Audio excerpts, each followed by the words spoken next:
раиси шаҳри хуҷанд маъруф муҳаммадзода бо мақсади ошноӣ аз раванди сохтмони иншооти таъйиноташ гуногун бахшида ба 30-солагии истиқлолияти давлатии ҷумҳурии Тоҷикистон аз маҳалли якчанд иншооти дар шаҳр бунёдшаванда боздид намуд. маъруф муҳаммадзода нахуст ба раванди корҳои омодасозии сехҳои нави истеҳсолӣ дар ҷамъияти дорои маслиҳаташ маҳдуди насоҷи хуҷанд ошноӣ пайдо кард.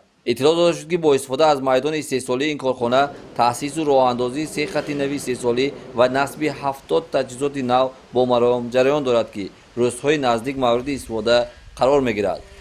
раиси шаҳр ба масъулини шаҳрдорӣ ва ҷамъият ҷиҳати босифат анҷом додани корҳо ва ба тартибдарорию ободу зебо намудани ҳудуди корхона дастуру супоришҳо дод. сипас раиси шаҳри хуҷанд маъруф муҳаммадзода дар хиёбони исмоили сомонии шаҳр аз вазъи канораҳои роҳ, пайроҳаҳо, намои биноҳо шинос гардид. роҳбари шаҳр ба раҳбарони сохторҳои корхонаи воҳид давлатии коммуналии сарриёсати ободонӣ, хоҷагию манзилӣ ва коммуналии шаҳр дастур дод ки бо мақсади ба талаботи замони муосири шаҳрзодӣ мутобиқ намудани роҳҳои канории шаҳр, намои бинои марказҳои тиҷоратӣ, ҷойборҳо, чароғонкунӣ аҳамияти ҷиддӣ зоҳир карда шавад. таъкид гардид ки кӯчаи мазкур маркази шаҳр арзёбӣ гардида ҳамешагӣ дар мадди назари сокинон ва меҳмонони шаҳр қарор дорад. зимни шиносоӣ бо маҷмӯи тиҷоратии Somon Plaza ки дар маркази шаҳр хиёбони Исмоили Сомонӣ қомат афрохтааст, иттилоъ дода шуд ки иншооти мазкур бо маблағи зиёда аз 10 миллион сомонӣ сохта ба истифода дода мешавад. фармоишгари сохтмон ҷамъияти дорои масъулияташ маҳдуди Дӯсти Амирхон, пудрачии он ҷамъияти дорои масъулияташ маҳдуди Somon Сохтмон ва К мебошад.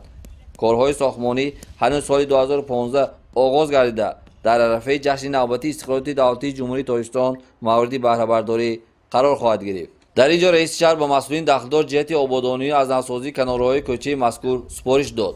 ҳамчунин ҷиҳати бетонпӯш намудани ҷойбор ва ташкили таваққуфгоҳ супориши махсус дода шуд. таваҷҷӯҳи зарурӣ ба ободонии майдони истораҳои хуҷанд низ дода шуд. таъкид гардид ки ба гузоркунии майдон ва аз навсозии бархи қитъаҳои он эътибори ҷиддӣ зоҳир карда шавад.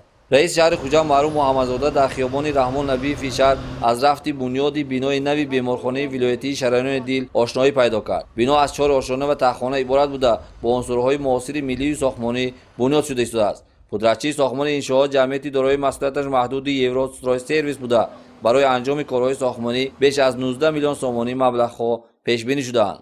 бино барои 200 хати беморон пешбинӣ карда замони истифодабарӣ бо тамоми дастгоҳҳои муосири тиббӣ таҷҳизонда мешаванд. аллакай дар ҳудуди беморхона шароити арзандаи истироҳату фароғат муҳайё карда шудааст.